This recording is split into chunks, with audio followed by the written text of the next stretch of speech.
Hola mis niños y niñas de cuarto B, bienvenidos a esta nueva clase en la que vamos a repasar qué es el sustantivo.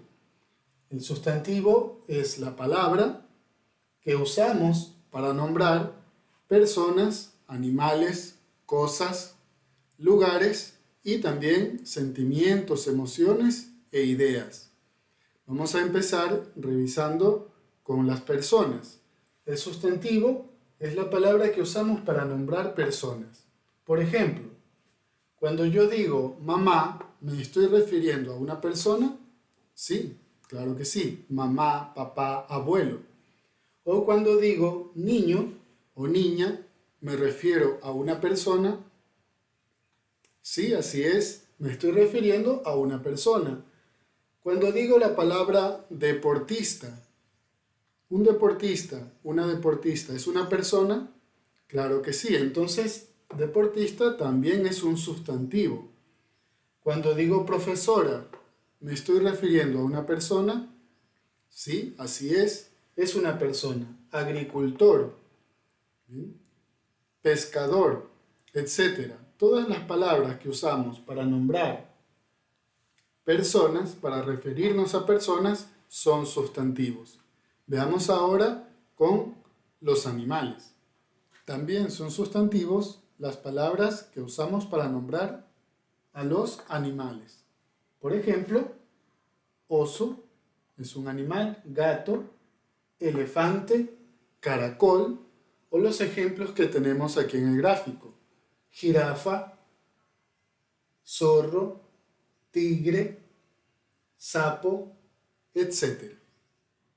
También el sustantivo lo usamos para nombrar cosas u objetos que hay a nuestro alrededor. Por ejemplo, del gráfico tenemos tijera, regla, cuaderno.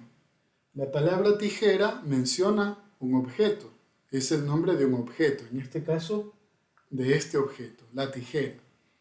Y como nombra un objeto, esta palabra es un sustantivo, el sustantivo tijera.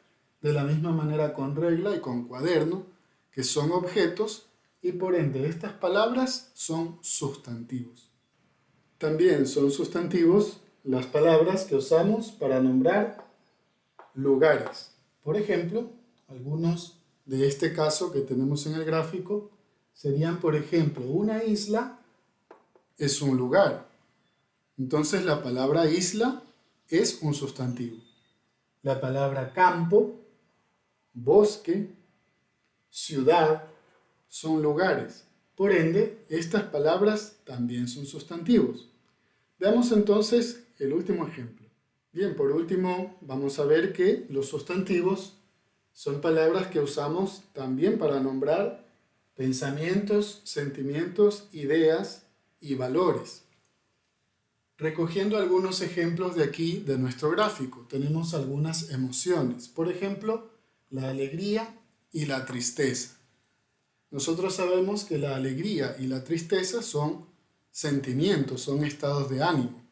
Entonces, la palabra alegría, como denomina un sentimiento o un estado de ánimo, sería también un sustantivo, sustantivo alegría.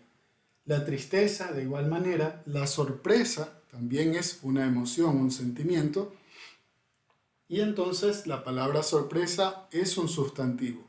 Y así con la palabra amistad, que es en este caso una idea y un valor. La palabra amistad también sería un sustantivo. Bueno, finalmente repasemos el género y el número del sustantivo. ¿A qué se refiere el género? Se refiere a si esa palabra, ese sustantivo está en masculino o en femenino. Si es una palabra en género masculino o es una palabra en género femenino. Por ejemplo, la palabra libro. Si a la palabra libro la puedo hacer concordar con el o con los, está en masculino. Y si a cualquier sustantivo le puedo hacer concordar con la o con las, lo puedo unir con la o con las, esa palabra estaría en femenino. Por ejemplo, la palabra libro. Yo puedo decir el libro o la libro.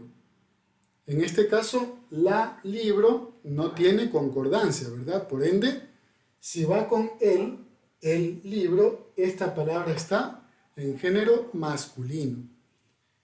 Y asimismo, si puedo hacer concordar con los libros, quiere decir que esta palabra está en género masculino. Y así también con el género femenino, si yo uso la palabra, el sustantivo silla, puedo decir el silla o la silla. El silla no tiene concordancia, va con la silla o con las sillas si es que se trata de un plural. Ya repasamos entonces el género, vamos a repasar el número del sustantivo. El número se refiere a si hay una sola persona, animal, cosa o lugar, o si son dos o más, si estamos hablando de muchos o de varios. Con el ejemplo que hemos puesto acá, el libro, como el libro es uno solo, me estoy refiriendo a uno solo, ese sustantivo está en singular. Y cuando digo los libros, hay dos o más libros, hay varios libros, entonces esa palabra o ese sustantivo está en plural. Asimismo, con la silla, singular, las sillas, plural. Muy bien, hemos repasado el género y número del sustantivo. Vamos a realizar la actividad. La tarea del día de hoy consiste en escribir dos sustantivos que se refieran a personas, dos que se refieran a animales, dos referentes a objetos o a cosas, dos referentes a lugares y dos referentes a sentimientos o ideas. Por ejemplo, como cuando nos referimos a personas, yo puedo poner sobrino, sobrina, o puedo poner también enfermera, que son dos sustantivos referentes a personas. Y en la segunda parte de esta tarea, de esta actividad, vamos a escribir en singular y en plural según vemos en cada imagen. El ejemplo de la primera dice la mesa, las mesas, porque vemos primero en singular, una sola mesa, escribo la mesa y después está en plural, o sea, hay más de una mesa. Pongo las mesas para practicar el singular y el plural. No es necesario que dibujemos, simplemente vamos en nuestro cuaderno escribiendo el singular y el plural.